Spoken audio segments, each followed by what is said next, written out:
there's a couple positions. You know, quarterback certainly is one of them in our league that gets scrutinized very well. And obviously, it wasn't the type of season he had wanted to have. I do feel like the last couple of weeks we saw a little bit more of maybe what we were expecting or accustomed to, and I say we, you all, when you signed him.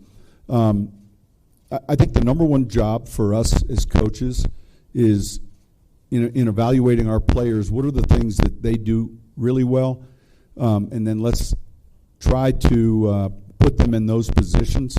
At least that's a starting point, and I think that's important to highlight their strengths, and also to minimize maybe any weaknesses. Here's what I know. I know he's a hard worker. I know he's an extremely hard worker. That's important.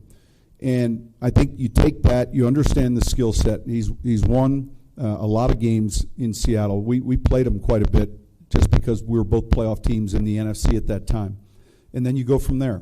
And I think that's the same case, although it's a much more visible position, it's the same case and the same goal for us with every player on this roster. What do they do well?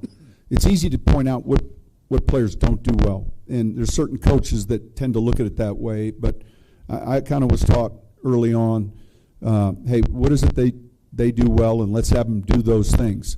None of us want to go, I don't like singing, period, but none of us want to be at a karaoke bar with a song we don't know the words to. So how do we get them comfortable and highlight their strengths? And that's the process that's going to begin right now is I'm learning about every one of these players, not just Russell.